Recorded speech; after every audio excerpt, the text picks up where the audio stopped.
เป็นคนที่นะครับคิดค้นใหม่นะครับอย่างต่อเนื่องคิดค้นอยู่อย่างต่อเนื่อง Okay, let's see what that means.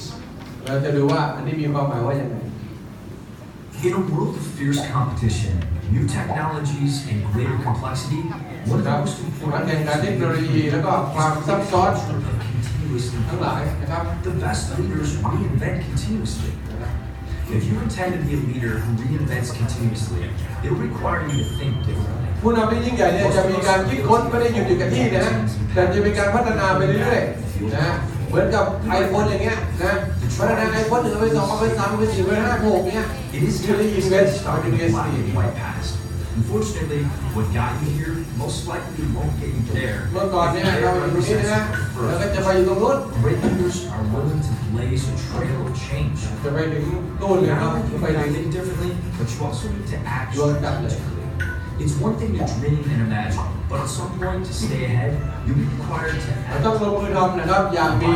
ระบบนะฮะมันมีกฎเกณฑ์ You lead to a better place, especially if your action is steeped in strategy and careful thought.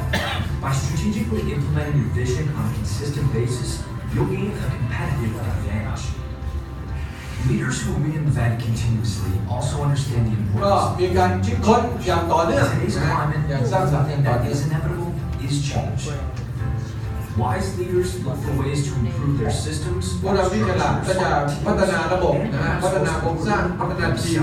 ให้ดีขึ้น Those who arrive at greatness never look the same as they did when they started. A better future is available to you and your people, but only if you decide to go after it. You will never hope your way to a better place. ถ้าเราไม่ No, you will arrive there by คิดค้นอย่างสร้างสรรค์ไปเรื่อยเราก็ยากที่จะไปถึงจุดหมายปลายทางได้ครับ And once you arrive, if you're really the rare leader, you'll realize you've never really arrived. It'll be time to reinvent once again. Why? Because high-performance leaders reinvent คือมัน continuously. ต้องมีการคิดค้นพัฒนาอย่างต่อเนื่องไปเรื่อยๆอย่าใช้อันเก่านะเหมือนโทรศัพท์เราเนี่ยนะเห็นชัดเจนเลยก็คิดค้นอย่างต่อเนื่องไม่ใช่คนหนึ่งกันหนึ่งไปอย่างนั้นนะมีไหมคนหนึ่งไม่มี Change. ซัมซุงฮีโร่ การเปลี่ยนแปลง That's what it's about. ก็คือความหมายของ reinvent continuously เนี่ยนะครับ It's the world is always changing. เพราะว่าโลกของเรานี่มันเปลี่ยนแปลงอยู่สม่ำเสมอเปลี่ยนไปเรื่อยๆทุกวัน And because the world is always changing, เพราะว่าโลกเนี่ยเปลี่ยนไปอยู่ตลอดเวลา leaders need to know how to adapt to the change. ผู้นำจึงจำเป็นจะต้องเรียนรู้จากการที่จะต้องปรับตัวให้เข้ากับการเปลี่ยนแปลงเหล่านั้น They need to reinvent continuously. พวกเขาจำเป็นจะต้องมีการคิดค้นนะครับตัวเองแล้วก็เปลี่ยนแปลงตัวเองนะครับใหม่ๆเพื่อจะให้เข้ากับความเปลี่ยนแปลงเหล่านั้น For instance, when I started my ministry, ยกตัวอย่างเช่นเมื่ออาจารย์เริ่มต้นรับใช้พระเจ้า I pastored a small church on the west side, in the western province of British Columbia. อาจารย์ก็ได้รับใช้พระเจ้าในคริสตจักรเล็กๆแห่งหนึ่งเป็นศรีบาลในด้านตะวันตกของจังหวัดบริสิทธิ์ I had just graduated from Bible ต college, อนนั้นอาจารย์ยังหนุ่มรฟอหล่อเฟี้ยวเพิ่งจบจากโรงเรียนพระคัมภีร์ใหม่ and we did the church a certain way. ๆแล้วก็มีการนำคริสตจักรในวิธีการที่หลากหลายไป And then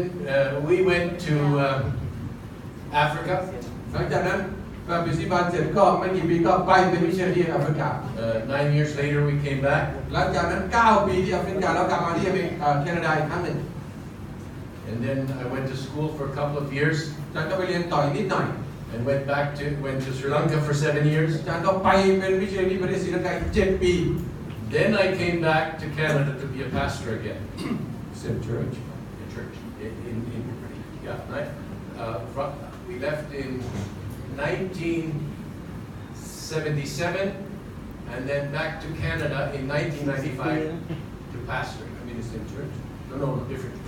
อาจารย์ออกจากแคนาดา1977แล้วก็กลับมาอีกครั้งหนึ่ง1995นะครับมาเป็นศรีบาลอีกครั้งหนึ่งแต่ไม่ใช่ที่เดิมแต่เมืองเดิม The ministry and leadership had changed so much. ทำไมทีหนึ่งการเป็นศรีบาลวิธีการเป็นศรีบาลรูปแบบเปลี่ยนไปมากเลยเปลี่ยนไปอย่างสิ้นเชิง Now, I was aware of that because we had been coming and going. แต่อาจารย์ก็รู้เหมือนกันนะว่ามันมีการเปลี่ยนแปลงเพราะว่ามีไปกลับนะแคนาดาศรีลังกา So I realized that in pastoring the church in 1995, I would have to use different leadership style. อาจารย์ก็เลยมาถึงความเข้าใจนะครับขณะว่าถ้าจะดู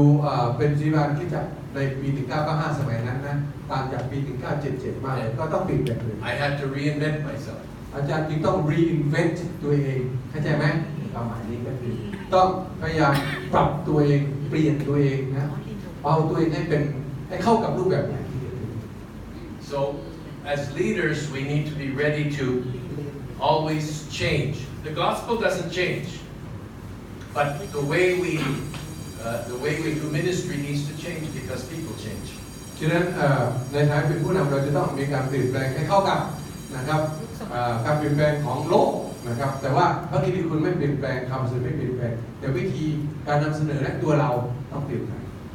Perhaps you've already heard this say, if you always do what you've always done, you'll always get what you've always got. นั่นเป็นการเล่นคำนะครับเขาบอกว่าถ้าคุณนะครับทำในสิ่งที่คุณทำมาตลอด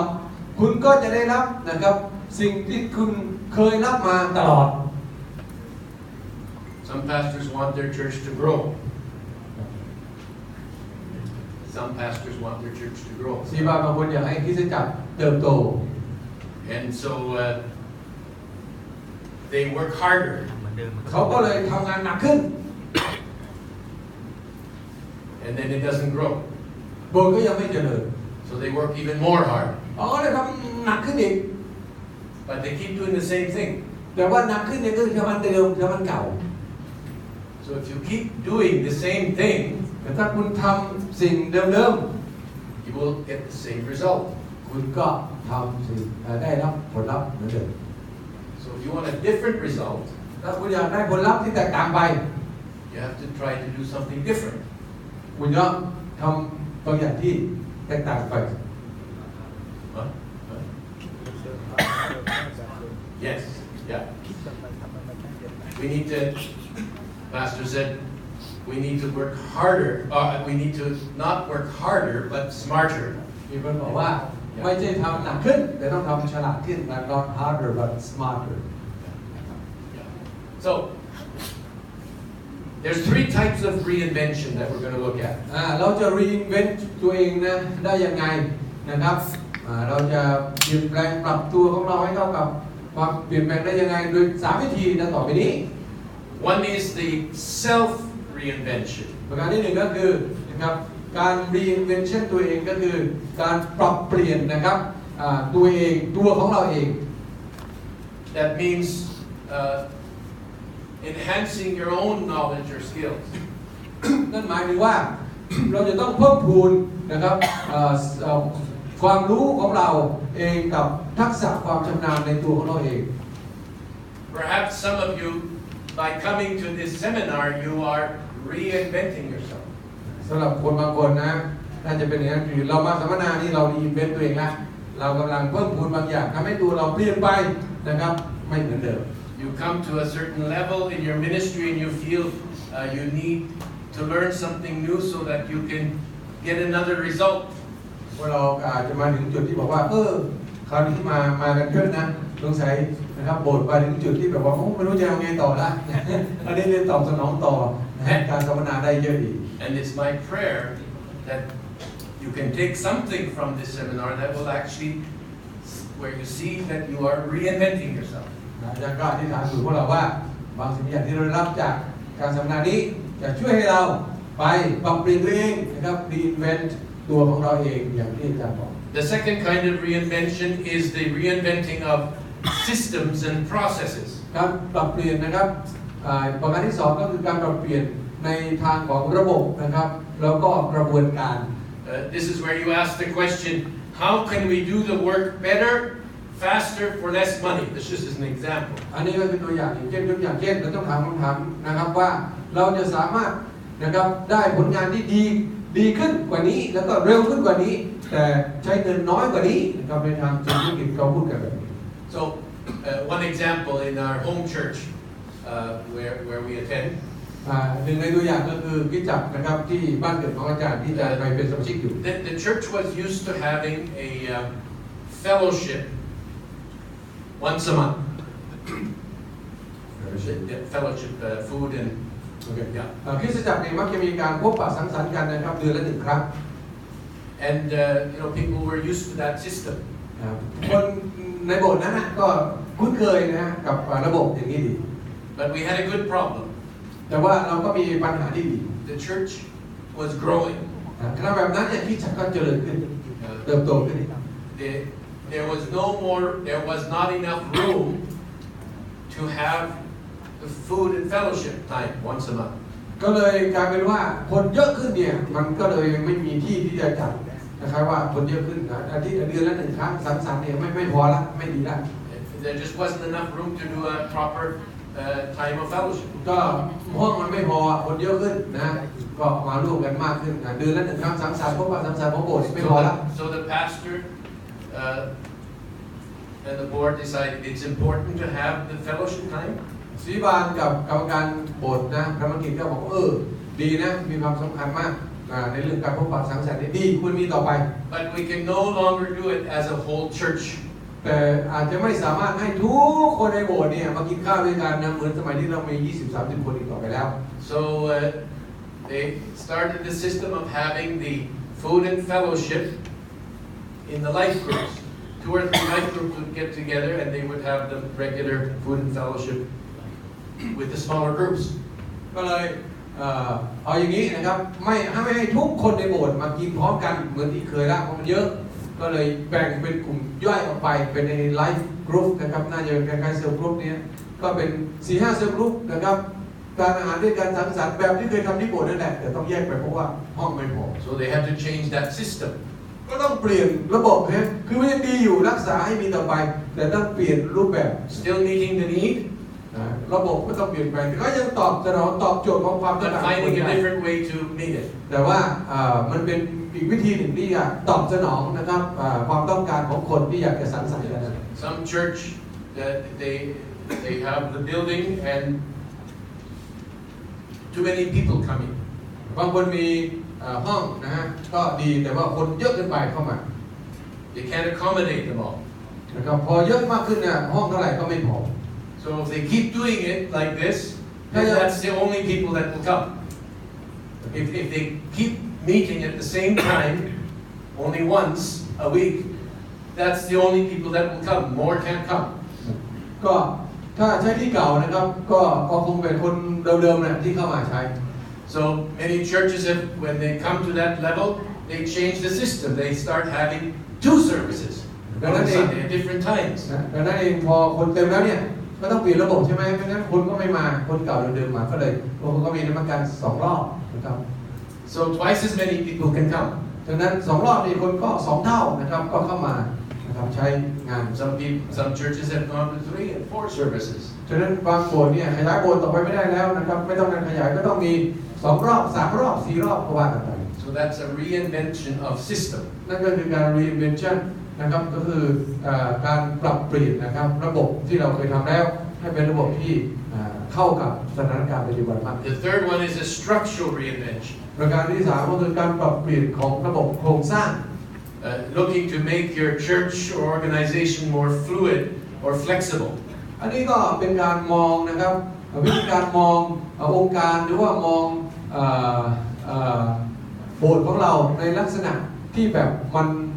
ยืดหยุ่นได้นะครับแล้วก็ไหลลื่นไปได้ไม่ตายตัวนะครับบางโบสถ์นี่โครงสร้างโบสถ์ตายตัวมากฟิกซ์อยู่นั้นนะครับเปลี่ยนอะไรก็ไม่ได้สักอย่างอย่างนี้ลำบาก Peter Drucker, a famous organizational expert, said for every 35% growth in an organization, and that applies to churches as well, for every 35%, you need to change the structure of the leadership. ผู้นำคนหนึ่งนะได้กล่าวผมจำชื่อไม่ได้เกี่ยวข้องกับการบริหารงานเขาบอกว่า35% นะครับของระบบโครงสร้างของโบสถ์ต้องได้รับการเปลี่ยนแปลงนะถ้าหากว่าเราอยากจะเห็นการเจริญก้าวหน้ามากขึ้นอย่าไปใช้แต่อันเก่านะครับไม่มีวันเปลี่ยนแปลงเนี่ยประมาณ For instance, just for example, a pastor can one pastor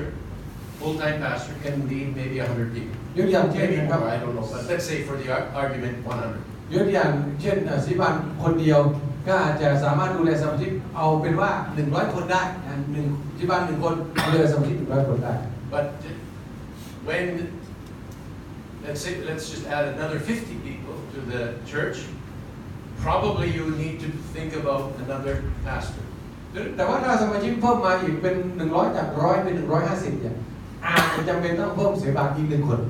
And when you have 2 pastors, now the structure changes. ทีนี้พอเรามีศิบาล2คนเนี่ยโครงสร้างเปลี่ยนไปแล้วนะโครงสร้างเปลี่ยนไปแล้ว Different people have different responsibilities. คนที่แตกต่างกันไปก็มีความรับผิดชอบที่แตกต่างกัน Add another 50 people, ก็มีอีก50คนเพิ่มขึ้น and you need to begin to put other structures in place. เราก็จำเป็นจะต้องปรับโครงสร้างใช่ไหมให้มันสอดคล้องกับการเจริญเติบโต Pastoral care might need to be looked after in small groups. ฉะนั้นศิบาลเนี่ยอาจจะเป็นจะต้องมาดูแลเอาใจใส่นะครับพวกกลุ่มsmall group นะที่ไม่ออก So these are the 3 things: self-reinvention, systems reinvention, and structural ก็อาจารย์ที่ reinvention. อยากให้เราเห็นว่าเราจะต้องมีการปรับเปลี่ยนตัวเองนะฮะปรับเปลี่ยนโครงสร้างนะครับแล้วก็ปรับเปลี่ยนระบบของเรา And for that, we need to learn how to think differently. เพื่อจะปรับเปลี่ยนอย่างนั้นแบบนั้นได้เราจำเป็นจะต้องคิดให้แตกต่างนะเราสามารถคิดแตกต่างให้ได้คิดให้แตกต่างให้ได้ Leaders understand the big truth. ผู้นำเนี่ยนะครับเข้าใจความจริงที่ยิ่งใหญ่ Here are some of them. อันนี้คือตัวอย่าง Progress is always preceded by change. ความก้าวหน้าเนี่ยนะครับจะดำเนินต่อไปได้เสมอนะครับโดยการเปลี่ยนแปลง The fundamental role of the leader is to create positive change. นะครับหน้าที่หลักที่สำคัญที่สุดนะครับของผู้นำก็คือการสร้างสรรค์ให้เกิดการเปลี่ยนแปลงนะครับในทางบวกหรือในทางที่สร้างสรรค์ Most people don't like change. คนส่วนใหญ่ไม่ค่อยชอบเปลี่ยนแปลง For instance, when our church changed, as I mentioned, to fellowship groups in the small groups rather than the large church, people got upset. They didn't like it. We like it. ยกตัวอย่างเช่นบางโบสถ์เนี่ยนะก็อยู่ด้วยกันมานะครับ80 คน100 คน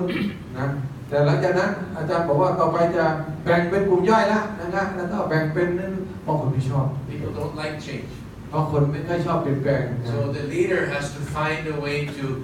encourage the change in a positive way. นั้นผู้นำเนี่ยที่จะเป็นจะต้องพยายามสร้างสรรค์ให้มีการเปลี่ยนแปลงแต่เป็นการเปลี่ยนแปลงที่ให้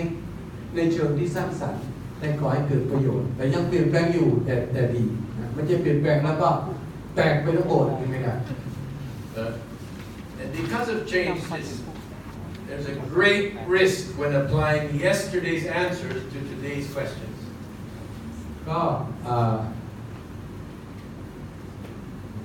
เขาบอกว่ามันจะเป็นการเสี่ยงที่ใหญ่โตมโหฬารมากนะครับเป็นการเสี่ยงอย่างรุนแรงถ้าหากว่าเราใช้คำตอบของเมื่อวานนี้นะครับเพื่อจะตอบคำถามของวันนี้อย่าไปใช้อันเก่าถุงหนังเก่ามาใส่แล้วหมุน What got you here won't get you there. สิ่งที่เคยทำให้คุณประสบความสำเร็จนะครับอาจจะนะไม่สามารถทำให้คุณประสบความสำเร็จนะข้างหน้าได้คืออะไรที่นำคุณมาถึงตรงนี้ได้สมัยก่อนไม่สามารถนำคุณต่อไปได้นะ So leaders need to be ready to change continuously. คือด้วยเหตุผลเหล่านี้ประการทั้งปวงเหล่านี้เนี่ยผู้นำจึงจำเป็นต้องปรับเปลี่ยนตัวเองอยู่เสมอให้เข้ากับเหตุการณ์ของโลก That means we need to think differently. ดังนั้นนั่นหมายความว่าเราจะต้องคิดแตกต่างให้ได้ And in order to think differently, you need to take the time to do it. ผู้ที่เราเป็นคนที่คิดแตกต่างให้ได้ให้เป็นเนี่ยเราจำเป็นจะต้องนะครับสร้างสรรค์หรือจัดเวลาขึ้นมา It's easy to get caught up in the day-to-day running of the church or organization, whatever you're doing. it's easy to get caught up in that. คือมันเป็นการง่ายนะที่เราจะติดแงกอยู่กับนะรูปแบบเดิมๆเนี่ยทำอยู่เดิมๆทุกวันนะครับ Remember, I said the leader needs to have his head up and see the vision. อาจารย์จำได้อาจารย์บอกว่าผู้นำเนี่ยไปก้มหน้าก้มตาทำแต่กล่าวว่าเงยหน้าขึ้นมองเห็นโอกาสใหม่ๆสิ่งใหม่ๆที่เราทำ The leader needs to step back บางครั้งผู้นำจะมีต้องนะครับถอยหลังมานิดหน่อย and take a look at the situation and where they want to go. เพื่อจะเห็นภาพดูทั้งหมดและจะได้เข้าใจทั้งหมดนะครับแล้วจะพูดจะรู้ว่าจะไปยังไงต่อไป Now I know if you want to engage people, you need to be involved with the people from time to time. อาจารย์ก็รู้ว่าถ้าเราอยากให้คนเข้ามามีส่วนร่วมกับเราเนี่ยเราก็จะต้องเข้าไปนะครับเข้าหาคนก่อนนะครับเป็นครั้งคราว But sometimes you need to step back. แต่บางครั้งเราก็ออกจากการร่วมกับคนอื่นก่อนออกมาดูนะว่าพวกเขาทำยังไง There's a picture that one of the leadership teachers gave. We need to go back and forth from the dance floor to the balcony. ก็นะผู้นำคนหนึ่งบอกนี้ว่าเรายังมีต้องนะครับไปมาระหว่างฟลอร์ที่เราเต้นรำเนี่ยนะครับขึ้นอยู่ข้างล่างเนี่ยขึ้นไปบนระเบียงเฉลียงข้างบนเนี่ยมองลงมาจะเห็นภาพที่ชัดกว่า Yeah, so sometimes the leader is dancing among with the team. บางครั้งเราลงมาในฟลอร์เต้นรำเพื่อทำงานร่วมกับทีมนะครับแล้วก็เต้นไป Getting close to them and seeing them. แล้วก็คุยกับเขาเห็นพวกเขาทำอะไรกับพวกเขาไป But he can't stay there forever. แต่ว่าผู้นำเนี่ยจะอยู่ง่วนอยู่กับการรับใช้กับทีมตลอดเวลาไม่ได้ Sometimes he has to go to the balcony บางครั้งเขาจะต้องขึ้นไปบนเฉลียงที่เป็นมุมมองที่สูงกว่าแล้วมองลงมา and see how the dance is going. แล้วเห็นว่าโอ้พวกเขาเต้นรำเป็นไงเล่นเป็นยังไงนะฮะถึงแพ้ได้หลายลูกเลยนะออกมาก็มองกันนะ เสิร์ฟไว้เลย You get the idea? ได้ไอเดียไม่ใช่อ่อนนะนี่แรงนะ On the dance floor, on the balcony. ในสนามเนี่ย On the dance floor, on the ในส balcony. นามเนี่ยกับข้างบนอัศจรรย์เนี่ยมองไม่เหมือนกันเราต้องข้างล่างด้วยข้างบนด้วยจึงจะได้เห็นว่าทำไมมันถึงแพ้มันถึงชนะ So you need to build in time for that. ดังนั้นจะต้องในเป็นบางเวลานะครับเราจะต้อง So you can truly understand the challenges that you're facing. เพื่อเราจะได้สามารถเข้าใจได้อย่างถ่องแท้นะครับว่าเรากำลังเผชิญกับสถานการณ์อย่างไรในชีวิตของเรา Think deeply about what is happening. อันต่อไปที่สามก็คือว่าคิดอย่างลึกซึ้งคิดลึกๆหน่อยอย่าคิดตื้นๆนะครับว่าอะไรอยู่ใต้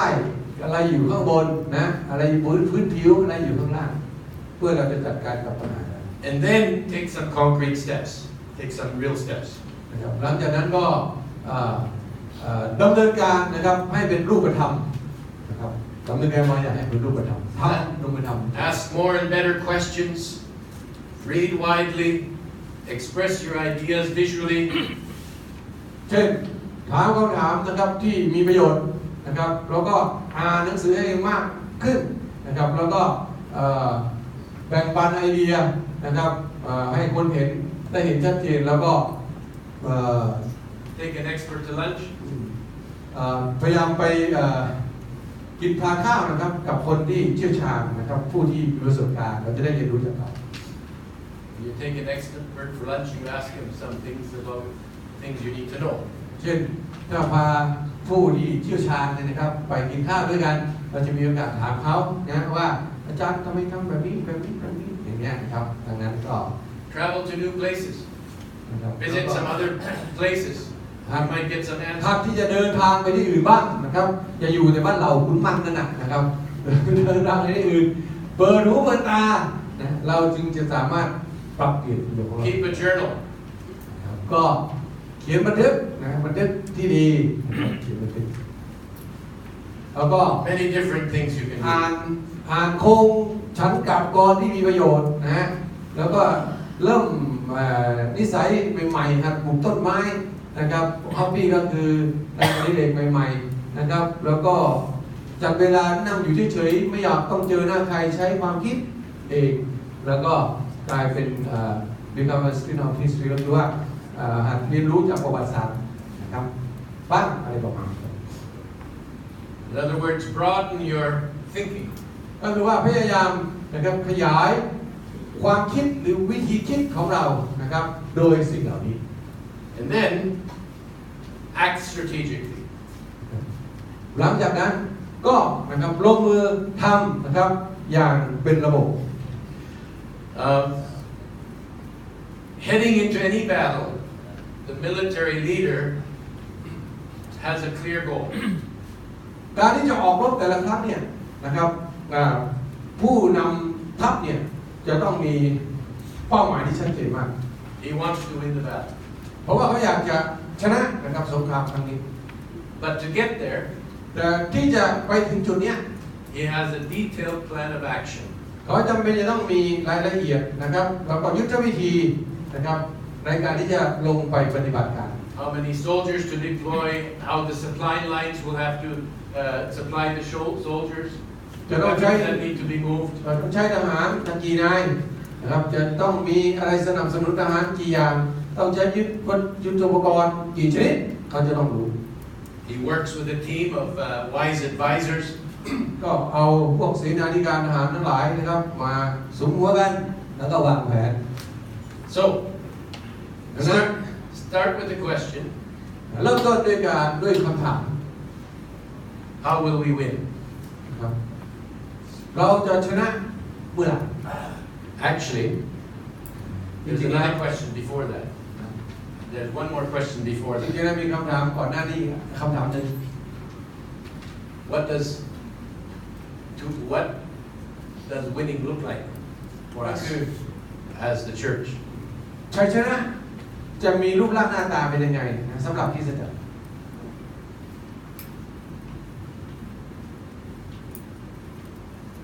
How do we know when we are winning? เราจะรู้ได้ไงว่าเราชนะแล้วเรากำลังชนะ What did Jesus tell us to do? พระเยซูทรงตรัสให้เราทำอะไร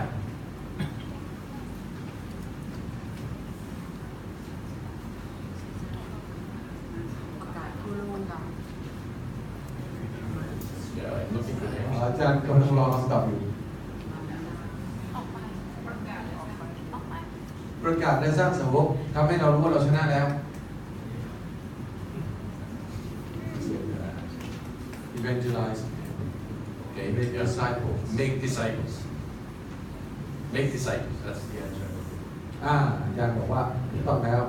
ได้100 คะแนนสร้างสาวกถ้าสร้างสาวกได้นี่คริสตจักรชนะครับ So that's kind of the North Star or the main thing that tells us if we are doing what we're supposed to be doing. สร้างสาวกเนี่ยคำตอบแบบนี้เนี่ยรู้ว่าคริสตจักรสำเร็จแล้วเมื่อกี้จักรสร้างสาวกมันเป็นเหมือนดาวเหนือมันเป็นเหมือนสิ่งที่เป็นหมายสำคัญนะทุกคนเห็นแล้วรู้เลยว่าอันนี้ใช่เลยมันเด่นอยู่นะ How do we do that in our context? เราจะทำ How will we win? เราจะชนะได้อย่างไรนะครับในบริบทของเรา Well, first of all, we need to identify our priorities. ก่อนแรกคือเราจะต้องรู้นะครับแล้วก็รู้ถึงลำดับนะครับก่อนหลังให้ได้ So usually the priorities are the things that have an impact close by. ก็จริงๆแล้วอะไรที่มันจะมาก่อนเนี่ยก่อนหน้าหลังเนี่ยเราจะต้องรู้ว่ามันมีอิทธิพลนะต่อสิ่งที่อยู่รอบข้างเป็นอย่างไรบ้าง So for the local church, the priority would be to win the people. แล้วเราคิดจะท้องถิ่นเนี่ยนะครับลำดับก่อนที่สุดก็คือจะต้องประกาศนำคนท้องถิ่นมารู้จักพระเจ้านะครับ And then you decide on tangible goals to let you know when your mission is accomplished. หลังจากนั้นเราก็จะต้องวัดเป้าหมายนะครับเป้าหมายที่วัดได้เนี่ยนะครับด้วยการคือจะต้องเดี๋ยวผม Tangible, it means tangible goals are goals that you can measure. ก็คือกำหนดเป้าหมายนะครับที่วัดได้นะฮะเพื่อจะทำให้เรารู้ว่างานภารกิจของเราเนี่ยสำเร็จหรือเปล่า สำเร็จหรือยัง So whatever your context is, you can identify if we win so many people and make so many disciples, then we have accomplished that goal, then we can go to the next goal. ก็ถ้าที่ชั่วโกสก็คือเป้าหมายที่วัดได้นะก็คือจำนวนที่วัดได้กี่คนอย่างเงี้ยครับอันนี้ก็เราจะได้รู้ว่าได้มากี่คนแล้วอย่างเงี้ย intangible goal นี่มันจะเป็นอะไรที่มันวัดไม่ได้นะครับแต่มันก็ยังเป็นเป้าหมายเหมือนกันแต่วัดไม่ได้ And so you build that into the numbers that you're counting. ฉะนั้นก็จำนวนตัวเลขก็ดีหรืออะไรก็ได้ที่มันวัดได้เนี่ยก็เอามาใส่ไว้ในลิสต์ของเราเพื่อเราจะรู้ว่าตอนนี้เราได้กี่คนละนะมีกี่เซลล์ละนะครับมีกี่โบสถ์แล้วอะไรพวกนี้ก็เป็น tangible goal. Sometimes you need to identify a list, identify a to-do list to help you execute your strategy. These are things you must do, so that you know what not to do. บางทีเราอาจจะเป็นต้องมีรายการนะครับรายการของสิ่งที่เราจะต้องทำนะครับเพื่อเราจะสามารถกำกับแล้วก็จัดการกับยุทธวิธีของเราได้ดีมากยิ่งขึ้นเพื่อจะเรารู้ว่าบางอย่างไม่ควรทำแล้ว So just to simplify it, ask what are the things we must do. ก็ง่ายๆก็คือถามว่าคิดถึงสิ่งที่เราควรจะต้องทำ What are the things that we need to change? มีอะไรบ้างที่เราจะต้องเปลี่ยนแปลง And what are the things we need to stop doing? แล้วก็มีอะไรบ้างที่เราควรจะต้องเลิกทำได้แล้วไม่ต้องทำอีกแล้ว So we identify goals. ดังนั้นเรานะครับจำแนกนะครับหรือบอกกำหนดเป้าหมายของเรา You clarify the roles. เราก็นะครับกำหนดบทบาทที่ชัดเจนลงไป Who does what? ใครทำอะไร And then you track performance. You watch, you make sure everyone is doing what they're supposed to be doing and doing it well. หลังจากนั้นเราก็กำกับดูแลว่าแต่ละคนแต่ละฝ่ายทำตามที่ควรจะต้องทำไหมนะครับอันนั้นคือ track performance แล้วก็ You identify the things that are missing. You look at the gaps. What has been missed. หลังจากนั้นก็ดูว่าอะไรบ้างที่มันขาดตกบกพร่องไประหว่างทางซึ่งมันไม่ควรขาดตกบกพร่องเล็กๆน้อยๆในช่องว่างระหว่างที่เราปฏิบัติงานก็ควรจะทำให้มันเรียบร้อยเสีย And you adjust accordingly. แล้วก็ปรับเปลี่ยนนะครับตามสมควรตามที่เห็นสมควร And monitor progress. หลังจากนั้นก็วัดนะครับตรวจสอบความก้าวหน้าวัดความก้าวหน้า Then manage change. แล้วก็ตรงสุดท้ายนู้นนะครับที่เราผีเสื้อนั่นก็คือการจัดการกับความเปลี่ยนแปลงการเปลี่ยนแปลง Nothing ever stays the same. ไม่มีอะไรที่จะคงอยู่นะครับเหมือนเดิมตลอดไป How many of you are parents? มีกี่คนในที่นี้ที่เป็นพ่อแม่ครับยกมือหน่อย You have children. คุณพ่อคุณแม่ที่มีลูกหรือไม่มีลูกก็ได้นะเป็นพ่อแม่นะ How many times do we look at our children and say, why couldn't they just stay small? มีกี่คนที่เคยคิดแบบนี้ว่า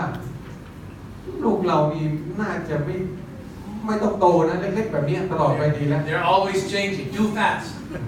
บางการพูดน่ารักพูดชัดปังไม่ชัดปังนี่กำลังน่ารักเลยนะแป๊บเดียวโตมาแล้วนะเถียงเราช็อตเลย Every time I see my grandkids, ทุกครั้งที่ผมดูลูกหลานของผม they grow. พวกเขาเติบโต I now have a grandson who is taller than I am. ตอนนี้ผมอาจารย์มีหลานสูงกว่าอาจารย์อีก And that happened last year. คิดแม่ปีที่แล้วนะครับสูงปุ๊บเลยผมไปเลย He's driving a car. เขาก็ขับรถได้แล้ว อาจารย์ใส่บอกว่าโอ้เราแข่งอะไรนี่เลยเนี่ย People struggle with change, like grandparents. คนบางคนก็มีปัญหานะครับลำบากเกี่ยวกับการเปลี่ยนแปลงเหมือนกับว่าคุณปู่นะครับคุณปู่เรนเนอร์นี่ครับมีปัญหา So, if you know that people struggle with change, ถ้าคุณรู้ว่าคนบางคนเนี่ยนะเขา ยุ่งยากลำบากเกี่ยวกับการเปลี่ยนแปลงนะ And you are the leader who is leading them through change. แล้วเราก็เป็นผู้นำที่กำลังนำพวกเขาเนี่ยนะครับให้ผ่านพ้นการเปลี่ยนแปลงนั้นไปได้ You have to understand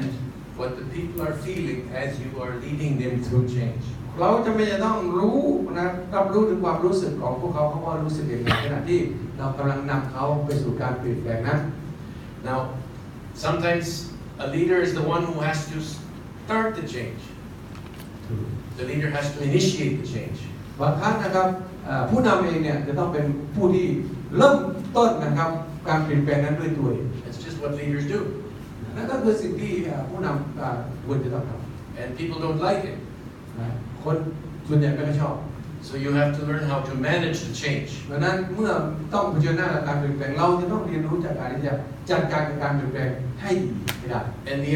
the most important part of managing a change is communicate through the process. นะครับสิ่งที่สำคัญมากที่สุดนะครับในกระบวนการของการเปลี่ยนแปลงก็คือการที่เราจะนะครับสื่อสารนะครับอย่างสร้างสรรค์โดยผ่านกระบวนการเหล่านั้น I have learned that lesson the hard way. ผมได้เรียนรู้เกี่ยวกับการสื่อสารนะครับโดยผ่านกระบวนการเหล่านั้นในวิธีทางที่ยากลำบาก Communicate, communicate, communicate. สื่อสารและก็สื่อสาร We were part of a change where we merged two churches. เราก็ประสบการณ์ของอาจารย์ในครั้งหนึ่งจะต้องรวมสองโบสถ์ให้เป็นโบสถ์เดียวกัน And one church was very happy for the change. โบสถ์หนึ่งนะครับดีใจมากเลยนะที่จะได้รวมกันในโบสถ์หนึ่ง The other church was maybe 50-50. อีกโบสถ์หนึ่งก็ไม่ค่อยอยากรวมเท่าไหร่นะวันนี้ผมบอกอาจารย์นรงค์ว่าจุลบุรีกับสร้างสรรค์เนี่ยน่าจะรวมกันอาจารย์หัวเราะอย่างเดียวเขาเป็นตัวอย่างกัน And so we talked to both of the boards. เราก็เลยไปคุยกับกรรมการทั้งสองโบสถ์ว่าเราจะรวมกันแล้วนะ And we talked some more. แล้วก็คุยมากขึ้นอีก We explained what the change was going to look เราอ like. ธิบายให้ฟังว่านะเป็นโบสถ์เดียวต่อไปที่ไม่ดีหรอกเรารวมกันเถอะนะมันจะดีมากเลยก็หาชักไปน้ำทั้งห้าทั้งเจ็ดมา Leadership structure would change. อธิบายว่าโครงสร้างก็อาจจะเปลี่ยนไปนะแล้วก็ผู้นำก็จะเปลี่ยนไปบทบาทจะเปลี่ยนไปบ้าง The system of church would change. ระบบของโบสถ์ก็จะต้องเปลี่ยนไป There would be new people in the mix. ก็จะมีคนใหม่เข้ามาอยู่ในกลุ่มนะครับในกลุ่มของเรานะครับก็ We try to communicate a lot. เราก็พยายามที่จะสื่อสารให้ดีที่สุดเพื่อให้พี่น้องเนี่ยเข้าใจให้ชัดเจน Then we brought the churches together. หลังจากนั้นก็เลยรวมสองโบสถ์เข้าด้วยกันเลย For the first 2 Sundays, it was great. สองอาทิตย์แรกโอ้โหพี่น้องยังตื่นเต้นอยู่ดีมากเลย And then all of a sudden, people started leaving. หลังจากนั้นนะครับวันที่ที่3ที่4คนเริ่มออกไปจากโบสถ์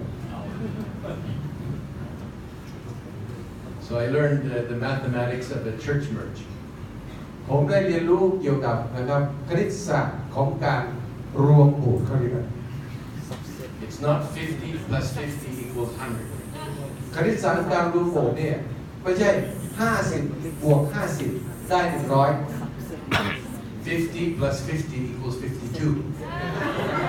50บวก50ได้52หลักคณิตศาสตร์ของคริสตการรวมที่จัดเป็นแบบนี้ Now are you trying 3 churches 3 churches maybe 50 plus 50 plus 50 equals 53. Now, if I say we made a mistake, ถ้าอาจารย์บอกว่าเราทำสิ่งที่ผิดพลาด the mistake was this. ถ้าสิ่งที่ทำไปที่เล่าให้ฟังเนี่ยผิดพลาดแล้วเพราะผิดพลาดก็เกิดนี้ We did not communicate enough. เราไม่ได้สื่อสารให้คนเข้าใจอย่างชัดเจน Somewhere we miscommunicated. คือนะครับในระดับหนึ่งนะครับเราพลาดไปในเรื่องของการสื่อสารให้คนเข้า At ใจ least we could have got 50 plus 50 equals 75. นะถ้าเราทำได้ดีกว่านี้สื่อสารได้ดีกว่านี้ผมว่าเราน่าจะ50บวก50น่าจะได้สัก75ก็ยังดี Now, the need for the change was there.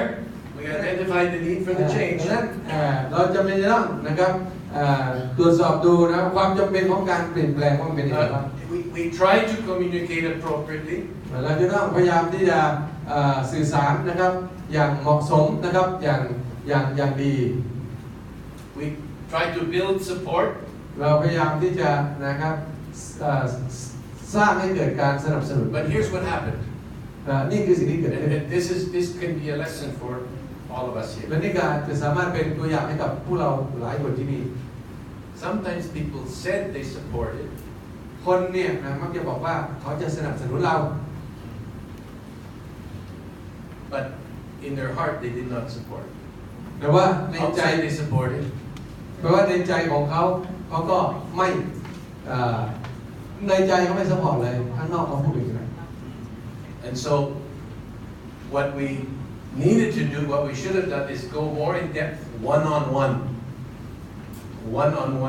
conversation with the people to really find out what they thought. ดังนั้นเราจะบางครั้งอาจจะเป็นต้องไปคุยกับคนเป็นส่วนตัวว่าเขาคิดยังไงจริงๆที่เขาบอกว่าเขาจะช่วยเราสนับสนุนเรื่องอะไรเนี่ยต้องคุยกันตัวต่อตัว So in a change, you also want to be specific. ดังนั้นในการเปลี่ยนแปลงเราจะเป็นต้องนะมีความถึงเรียกว่าต้องเจาะจงนะอย่ากว้าง You assign specific responsibilities to specific people. ๆเราก็มอบหมายนะครับความรับผิดชอบที่เจาะจงให้กับบุคคลที่เหมาะแล้วก็เหมาะเจาะกับงานนั้นเลย Monitor progress. เราจะเป็นต้องตรวจสอบนะครับความก้าวหน้าวัดความก้าวหน้า Pastor Naomi Dowdy used to tell us, you don't get what you expect, you get what you inspect. Yeah, you don't always get what you expect. คุณจะไม่นะครับได้รับในสิ่งที่คุณคาดหวังนะครับคุณจะไม่ได้รับในสิ่งที่คุณคาดหวังเสมอ You only get what you inspect. คุณจะได้รับสิ่งที่คุณตรวจสอบนะครับ In other words, monitor progress. Keep people accountable. ก็คือว่าการตรวจสอบความก้าวหน้าเนี่ยนะครับจะก่อให้เกิดนะครับการเติบโตอย่างแท้จริงมันต้องตรวจไม่แค่คาดหวังเฉยๆมันไม่ได้มาแต่ต้องตรวจละเอียดถึงจะรู้ว่าได้กำไรหรือไม่ได้กำไร Then you launch the change. หลังจากนั้นเราก็นะครับเริ่มดำเนินการที่จะให้มีการเปลี่ยนแปลง Evaluate and adjust. พอเราบอกว่าเราจะเปลี่ยนแปลงแล้วดำเนินการไปแล้วก็มีการประเมินผลนะครับแล้วก็ปรับเปลี่ยนนะครับในระหว่างทาง Okay. When was the last time you changed something? This is now reinvention of yourself. You changed something to improve the way you lead. อันนี้ก็มารีเป็นตัวเราเองแล้วนะครับคำถามก็คือว่าครั้งสุดท้ายที่คุณเปลี่ยนอะไรบางอย่างนะครับเพื่อจะทำให้คุณเนี่ยพัฒนาขึ้นในการนำ What did ของ you คุณ change? เนี่ยคืออะไร What did you change? ครั้งสุดท้ายคือเมื่อไหร่แล้วคุณเปลี่ยนแปลงอะไร Is it time to change something else? แล้วคุณยังนี่เป็นเวลาที่ต้องเปลี่ยนอะไร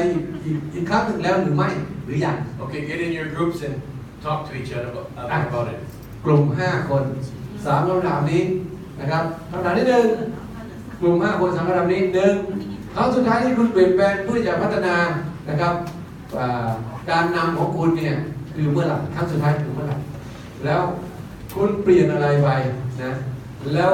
ถึงเวลาที่จะต้องเปลี่ยนอีกหรือยังนะครับถามกันในกลุ่ม5คนแล้วเดี๋ยวเราก็เลิกใช้ So we'll give you 10 minutes, and then the last 5 minutes we will talk about it together. ให้เราคุยกัน10 นาทีคุยหลังจากนั้นเราจะนำผู้เล่นคุยมาแบ่งปันกันครับเชิญครับกลุ่มละ5คนจะได้ไม่ง่วงคุย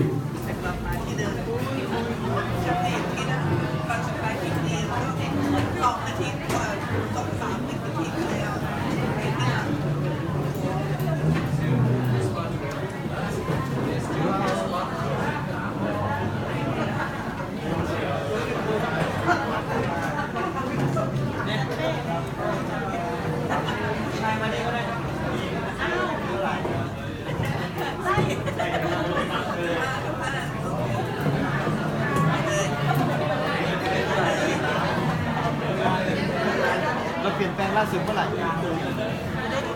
เมื่อกี้เปลี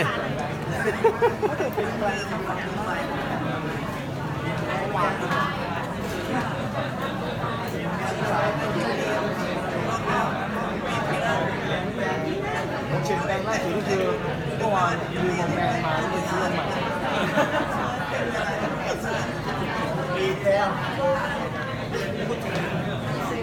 การนำเราการเป็นผู้นำในคิดจักรเมื่อไหร่ที่คุณ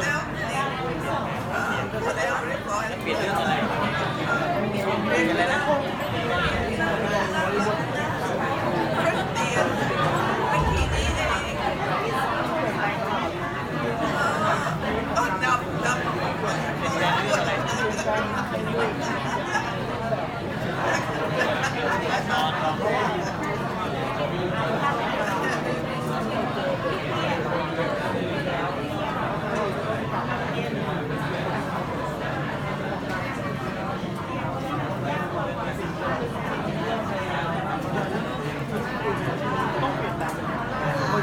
ชั่วโมง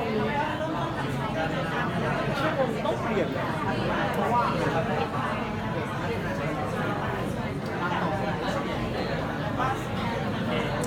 เราเป็นตัดที่3ก็ต้องเป็นเปลี่ยนแปลงมันไม่ชัดเจนอาจจะเปลี่ยนแปลงเป็นการเรียกอะไรพูดผมก็อาจจะมาถึงชัดเจนก็อาจจะมาถึงจุดที่เรามองเห็นหลังจากว่าเราจะไปรอแล้วเราก็หาทางที่จริงๆแล้วเราก็เป็นการเก็บที่มาทำแต่ที่เก็บใจคือคนต่อที่อยู่ที่นั่นเพราะผมมันเป็นอย่างนี้อยู่แล้วก็เป็นสไตล์ของคนไทยส่วนผมเป็นคนต้องการยังไม่ทำอะไรจริงใหม่มันก็เป็น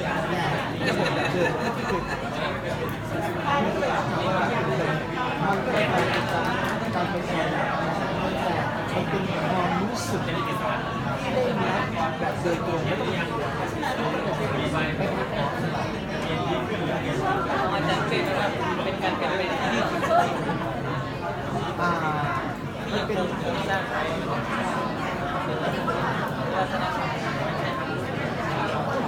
เราเปลี่ยนแปลงนั้นก็คือบอกผมอยากทำเร็วๆนั่นแหละแต่คนที่ได้รับการเปลี่ยนแปลงคือคนมันเป็นสิ่งใหม่ที่เราเคยทำเร็วๆนั่นแหละแต่การเปลี่ยนแปลงที่นี่เนี่ยสำหรับผมเนี่ยมันเป็นการเปลี่ยนแปลงในการจัดในก่อนเราจะทำแต่ผมรักพุทธผมก็ต้องไปทำสิ่งที่แบบยุคเดียวอย่างนี้แหละแต่ทุกครั้งทำอย่างนี้ไม่ได้ต้องไปสั่งยาไม่ยากไม่ต้องมีตัวเพื่อให้ดีที่สุดทีนี้มันอยู่ก็อย่างวันนั้นเราไม่เคยทำที่ไหนเป็นสุดเป็นผู้นำแต่เราไม่สามารถตัดสินใจได้โดยกระบวนการที่เราจะที่นั่งจนจุดแล้วก็คุยกับทีมและว่าเปลี่ยนแปลงมากน้อยก็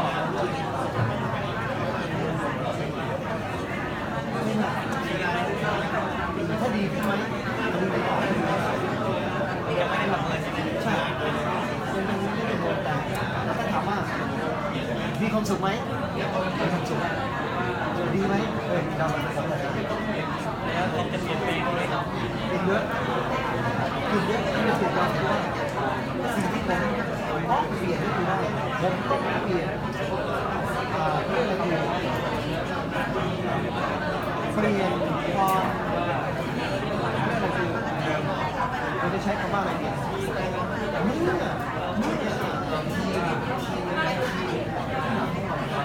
เขาก็ไม่กล้าที่จะมันเป็นคนที่กล้าที่จะเสนอแสดงความคิดเห็นนี่คือคนที่ต้องเปลี่ยนด้วยเวลามันเป็นทุกอย่างเขาก็บอกว่าอาจารย์ดีมากเอาเลยแต่ผมว่าการจะเอาความสุขเอามาเจอกัน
มาอะไร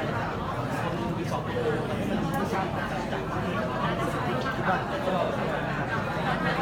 เวลาที่ต้องเปลี่ยนที่ต้องเปลี่ยนต้องอยู่สร้างขึ้นมาให้มันกล้าระบบกิจการตั้งแต่วันแรก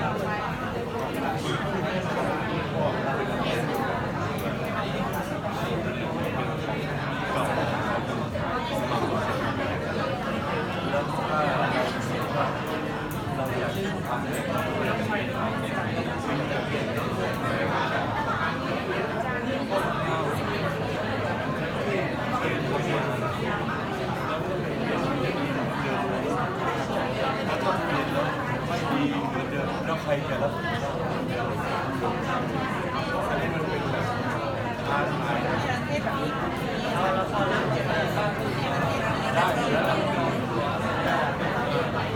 แล้วก็เมื่อได้ระดับปฏิบัติ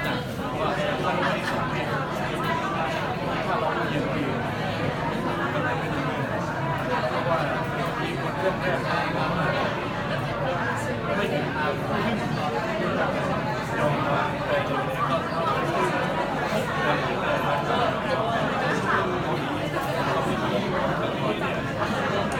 เราอยากจะร้อยดีสิคือในอดีตแล้วพอเนี่ยเรื่องต่างคนต่างกันต่อไปว่าเราไม่ได้อยู่ในผู้คนกันมาใหญ่กันว่าไม่มีสิ่งที่มันเพิ่มถ้าเราไม่ได้เรียนเราไม่กินข้าวแล้วก็ยังต้องทำปัญหาแรกคือใครจะเป็นข้อเสนอใครอยากจะแสดงฝีมือเราไม่ว่ากันว่าอร่อยไม่อร่อยเรื่องมันต้องถามแล้วก็ทีนี้ว่าเราต้องสิ่งที่เรื่องแรกไม่มีใครกล้าที่จะก็ตายหมดเลย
เดี๋ยว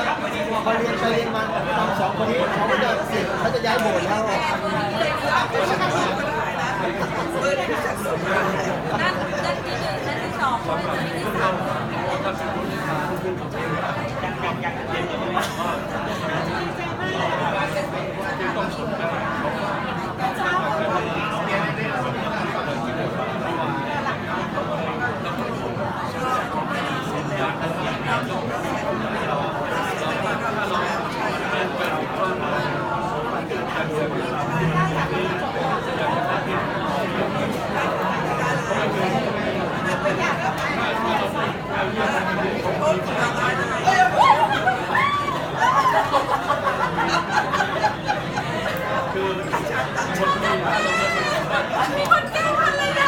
ใครบอกมากไม่ใช่เตะบอลนะเตะเลยเตะคนเลย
มีการแตกแยกผมเริ่มจะเปลี่ยนก็เลยเปลี่ยนเรื่องอะไรคือเปลี่ยนความคิดของผมจะสู้ก็เปลี่ยนความคิดไปเปลี่ยนความคิดของเขาให้อยู่ร่วมกับเราก็คือเปลี่ยนแล้ว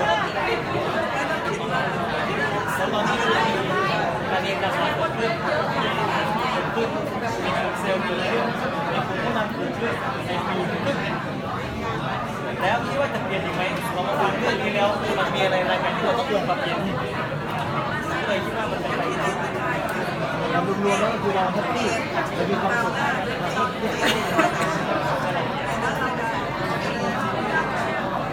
คือแล้วเราเปลี่ยนโหดกันเถอะ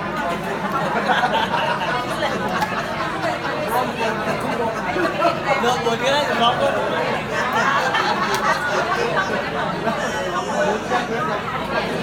ปีใหญ่ดีใช่ไหมแค่ตัวเด็กไม่ได้ไม่ได้ดีไม่เป็นไรระบบการผลิตของระบบการผลิตตัวของมันเป็นหมุนนะ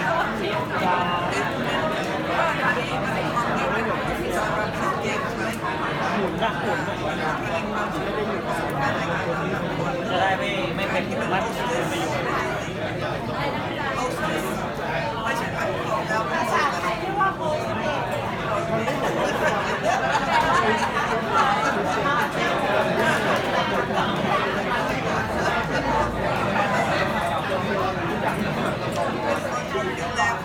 โครงสร้างลองมาโครงสร้าง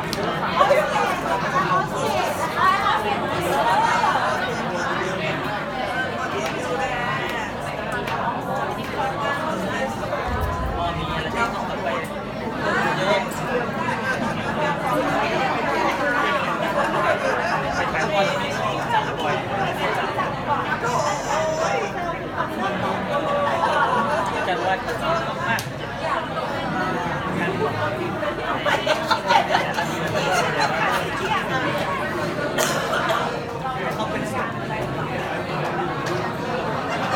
Okay.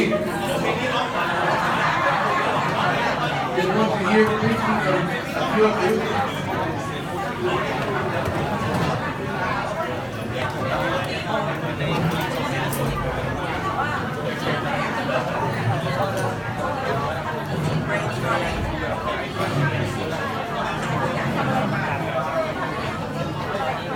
So how did your discussion go? สนุกไหมครับสนุกสนุกมากโอ้ Maybe 2 or 3 can just share briefly what they talked about. เอาสามีคืนแล้วค่ะ 2-3 คนนะครับมาแบ่งปันหน่อยว่าเราคุยอะไรไปบ้างผมเบาโดนข้อมูลแล้วก็จะเตือนจันดาวอาจารย์ดาวบอกว่าอาจารย์ดาวบอกว่าให้เปลี่ยนบทกัน อาจารย์ดาวเนี่ยเขาชอบให้คนเห็นหน้าเขา เอาถ่ายทอดสดมาให้ภรรยาเห็นหน้าด้วย เปลี่ยนภรรยา เขามีการอัดวิดีโอถ่ายทอดทั่วโลกพูดไปอาจารย์ดาวเนี่ยภรรยาจะไม่เอาอยู่แล้วเดี๋ยวผมอัดคลิปส่งให้ครับ ก็สิ่งที่ปรับเปลี่ยนก็คือในที่ได้จัดเมื่อก่อนผมก็เข้าไปดูแลในที่ได้จัดนะครับที่ได้จัดก็อาจจะไม่มีการเรียนมีแค่นมัสการและเทศนาแล้วก็ผมเข้าไปเปลี่ยนอะไรคือเปลี่ยนในปีครึ่งที่ผ่านมาครับก็ได้มีโอกาสได้เข้าไป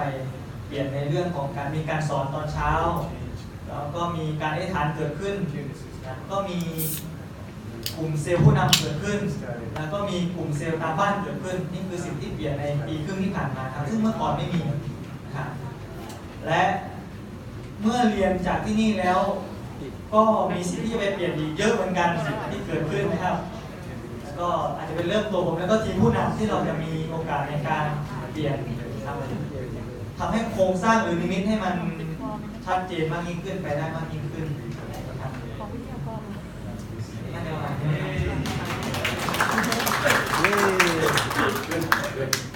Thank you for sharing that. ขอบคุณมากอาจารย์ยืนเคยพูดภาษามือหรือเปล่า พูดภาษาไทยค่ะก็อยากจะแบ่งปันว่าช่วงนี้คริสตจักรของตัวเองคริสตจักรคนหัวหนวกธนบุรีนะคะเป็นช่วงเวลาที่จะต้องเปลี่ยนแปลงเพราะว่าตัวเองสร้างคนที่เป็นคนหูหนวกที่สามารถเทศนาได้ไว้4คนแล้วก็มีประสิทธิภาพด้วยนะคะแล้วก็มีศิษย์เก่าของที่นี่ไปอยู่ด้วยอีก1คนคือน้องรักก็เป็น5คนเสร็จแล้วมีมิชชันนารีที่สนใจภาษามือแล้วก็เราก็สอนภาษามือให้เขาสามารถเทศนาได้อีก2คนรวมเป็น7คนแล้วตัวเองอีก1คนก็เป็น8คนก็เลยมีความรู้สึกว่าตอนนี้คริสตจักรแบบเต็มไปด้วยผู้นำอะไรอย่างเงี้ยนะคะก็เลยคิดว่าน่าจะถึงเวลาแล้วที่เราจะต้องออกไปช่วยคนอื่นพันธกิจคนหูหนวกคนบุรีหลายคนหูหนวกคนหูหนวกเนี่ยมีหลายคริสตจักรมี5ที่แต่ละที่เนี่ยเขาก็ยังไม่มีคนเทศนาที่ดูแลเขาจริงจังแล้วก็มีบางคนก็ขาดไม่มีคนช่วยเหลืออะไรเลยมีคนหูดีอยู่1 คน แล้วก็อีกที่หนึ่งก็มีคนหูหนวกทั้งหมดดูแลกันเองเราก็คิดว่าถึงเวลาแล้วที่เราจะออกไปช่วยคนอื่นในถึงภารกิจอื่นนะคะอันดับแรกดิฉันก็เลยใส่ความคิดแล้วก็วิชั่นของตัวเองเนี่ยให้กับสมาชิกทุกคนเล่าให้เขาฟังว่าถึงเวลาแล้วว่าโบสถ์เราเนี่ยเต็มที่แล้วเราจะต้องออกไปช่วยเขาทุกคนเห็นด้วยแล้วก็ยินดีที่จะให้เราเนี่ยออกไปแล้วก็เราก็เริ่มที่จะออกไปช่วยตรงเดือนนี้คนนี้โบสถ์นี้เดือนนี้โบสถ์นี้อะไรอย่างเงี้ยแล้วก็ตัวเองก็ตั้งใจว่าจะขยายงานไปที่เขมรด้วยแล้วก็ไปเซอร์เวย์มาแล้วด้วยเพราะว่าที่เขมรยังไม่มีคนหูหนวกคริสตจักรคนหูหนวกนะคะก็เลยถือโอกาสนี้ให้พี่น้องช่วยอธิษฐานเผื่อด้วยถ้าคิดถึงคนหูหนวกนะคะขอบคุณค่ะ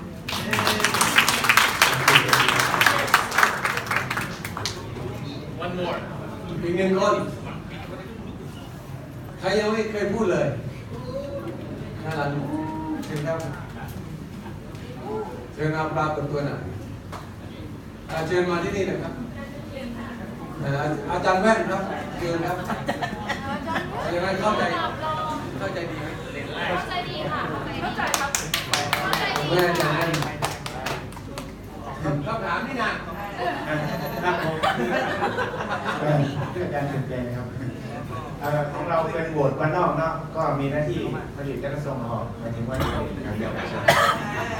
ก็25 ปีที่ผ่านมาเกี่ยวกับเรื่องเยาวชนเด็กๆนะครับมันปรับเปลี่ยนไปเยอะเลยนะครับยุคแรกที่ผมไปสร้างที่จากที่นั่นเราสร้างเด็กๆเยาวชนเนี่ยพวกยานรักอาจารย์องการอาจารย์ต้องอาจารย์อะไรเนี่ยอาจารย์ติ๋มเนี่ยเป็นหมอลำนะเราเป็นหมอลำคณะเหมือนกับนกน้อยเลยนะคนเป็นร้อยก็คือไปเอาเวทีไปสร้างไปทำแล้วก็สร้างเด็กเหล่านั้นขึ้นมาก็หลังจากนั้นอีกประมาณ 5-6 ปีเหตุการณ์มันก็เปลี่ยนลงก็ทำทหารเพื่อชีวิตอีกนะครับโดยใช้หลักสูตรของลูกเสือและทหาร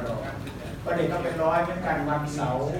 วันอาทิตย์เด็กจะมานอนที่โบสถ์แล้วเราก็ใช้ลูกเสือระดอลุยเด็กลงที่น้ำที่ตมอะไรพวกนี้แล้วก็ขึ้นภูกระดึงผมขึ้น13 ครั้งนะครับขึ้นภูกระดึงทุกปีเอาเด็กไปรับไปประกาศที่นั่นอย่างเงี้ยก็เด็กก็ได้รับการสร้างมาหลังจากนั้นแล้วก็เปลี่ยนอีกนะครับก็ปัจจุบันนี้ก็มาเอาเด็กไปค้าขายในกลุ่มหนึ่งเขาชอบทำอาหารแล้วก็ค้าขายอีกกลุ่มหนึ่งก็ไปยินอาสาไปทำกิจการกุศลให้กับเด็กๆเนี่ย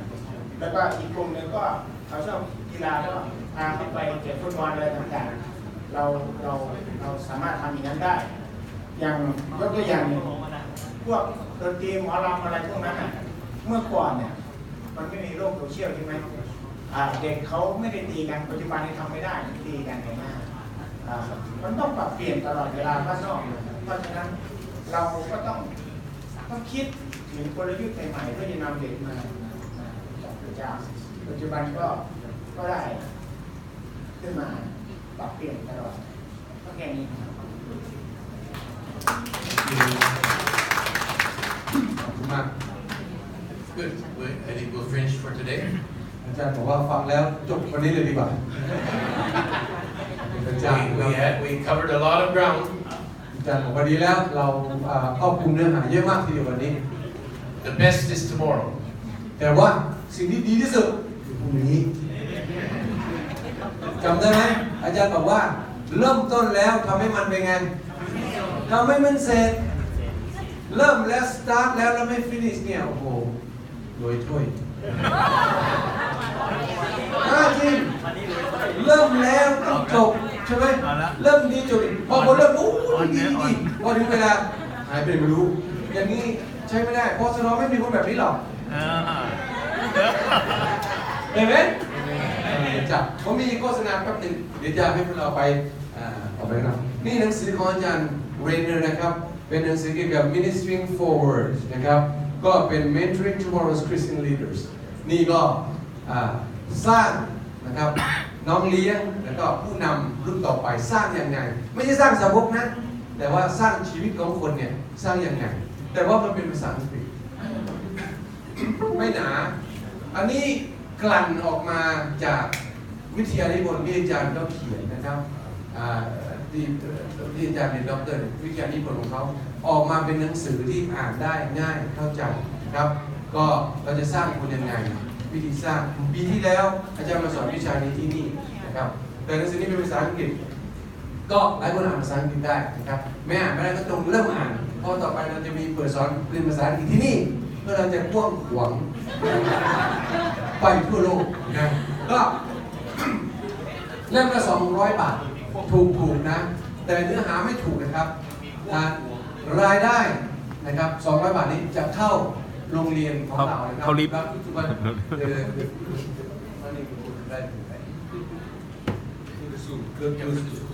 ก็เข้าโรงเรียนของเรานะครับก็200 บาทมี15 เล่มเท่านั้นมี14 เล่มเพราะผมเอาเล่มเอาหนีไปก่อนคืออาจารย์เขาเคยให้ผมแล้วก็เซ็นชื่ออย่างดีอย่าไปบอกเขานะผมขึ้นเครื่องบินแล้วผมก็อ่านและเสียบไว้พอผมลงผมไม่ได้เอาลงหายไปเลยผมเสียจะอยู่ทุกวันนี้อาจารย์ก็ไม่เซ็นใหม่ไม่เอาผมพูดอะไรเขาเดี๋ยวเขาจำได้เกิดเขาอาจจะเอาไปให้ผมก็ได้เพราะว่าทุกคนสามารถผิดพลาดใช่แต่ผมก็ยังไม่บอกเขาเพราะว่าเล่มละ200 บาทนะครับมี14 เล่มเท่านั้นตอนนี้มีคนซื้อไปแล้ว3 คนนะครับเหลือ11เหลืออะไรเหลือ11 เล่มถ้าอาจารย์จะเซ็นก็ต้องเพิ่มราคาเป็น300 บาท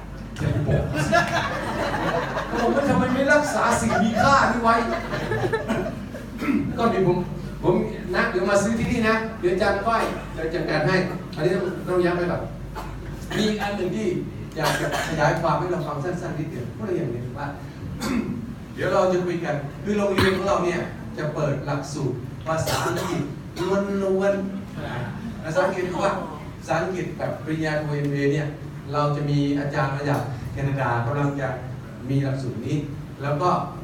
เราจะเรียนแล้วก็เก็บไปเรื่อยๆแต่ถ้าเราอยู่หลักสูตร MA ภาษาไทยอยู่แล้วเราสามารถโอนอังกฤษได้นะแต่นี้เนื่องจากว่า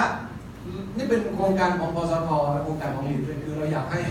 นักเรียนคนรุ่นใหม่ของเราเนี่ยรู้จักภาษาอังกฤษพูดภาษาอังกฤษได้ไม่ใช่ว่าเราแต่นี่นะปัจจุบันนี้ภาษาอังกฤษมันกว้างขวางมากถ้าคนรุ่นใหม่ไม่รู้จักภาษาอังกฤษเราช้ามากฉะนั้นเพื่อนผมเป็นพม่ามาจากประเทศพม่าเขา